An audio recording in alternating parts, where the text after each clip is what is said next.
Hey everybody, welcome back to Art at Home with Mrs. Young. I come to you today from my recycle bin. Do you all recycle at home? Do you have a recycling bin? Did you know that there is a whole group of artists who make art just using recyclable materials and found objects? Let's learn a little bit more about this type of art. Assemblage is a form of sculpture made from found objects arranged to create a piece of art. Found objects are things someone finds in nature or that are man-made. Found objects can be everyday items that are typically not used as art-making tools, like forks or chairs. Pretty much anything you can look around and find, even recycled items and trash, can be used to make assemblage art.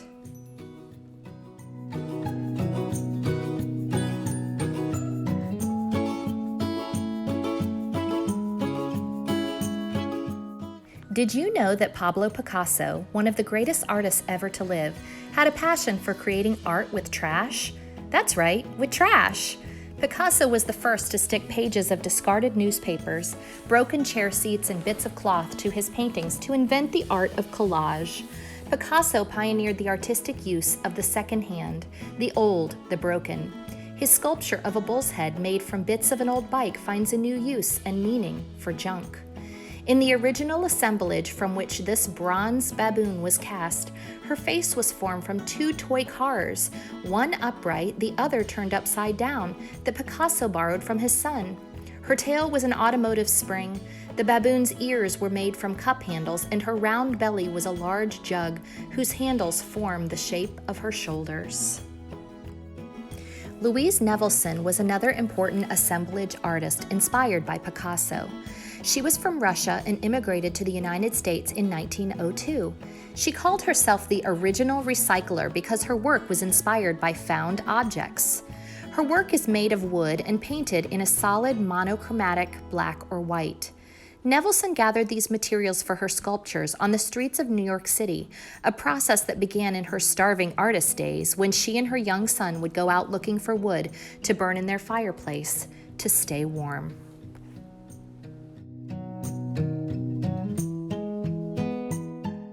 Other famous artists, such as Alexander Calder, have created assemblages as well. Calder was one of the first artists to create moving sculptures known as mobiles. Many of these were created using found objects. Jane Perkins is a contemporary artist that feels recycled art is a fun challenge. She recreates celebrity portraits and masterpieces using found objects.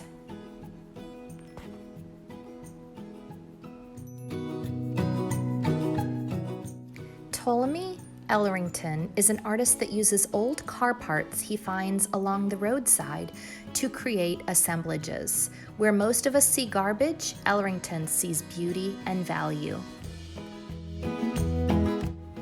Our final contemporary artist is Michelle Reeder.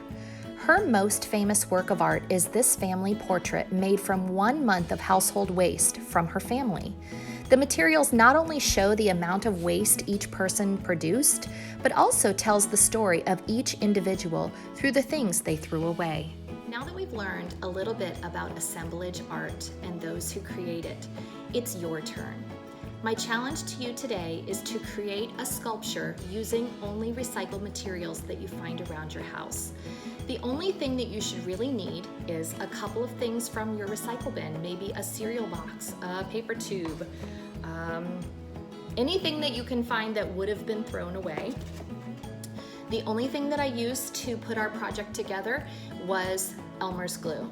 If you have access to an adult with a hot glue gun, that would make it a lot easier, but you do not use that without adult supervision, and most of us don't have that at our house, so I just used regular Elmer's glue. Glue sticks, not so great for this project. You definitely need a pair of scissors and a Sharpie if you have it. Now, if you have paint and other supplies, you are welcome to really get creative with what you have, but I did a few examples with just some really simple materials. So the first example I want to show you is just this little robot creature that I created out of a Perrier tin can, some cardboard, a water bottle, and I happen to have some beads and pipe cleaners around the house and some yarn. Whatever you have, this took a while to dry, but I just used Elmer's glue, little foil, and I made a robot creature.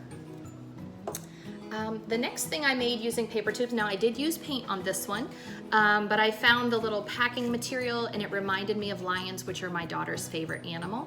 So I made this cute little lion. I only used Elmer's glue on my lion. Again, it took about a day to make because it takes a really long time to dry, but I spent lots of time on it and now I have a lion. My husband created this Perrier man out of all things Perrier that he found in the recycle bin. He had a lot of fun with his. And then the last thing that I want to share with you is my alligator in the swamp. This is made out of all paper tubes and a cereal box for the base. I took a lot of time. I just kind of looked at the paper tube and kind of alligator jumped out at me. I tried not to look on Pinterest or anything like that for ideas. I tried to be really creative. I did look up pictures of real alligators to just give myself an idea of what their body had, but I challenge you to be really creative with this one. Come up with something all your own, and I can't wait to see what you create with your paper tubes and recycled materials. Have fun!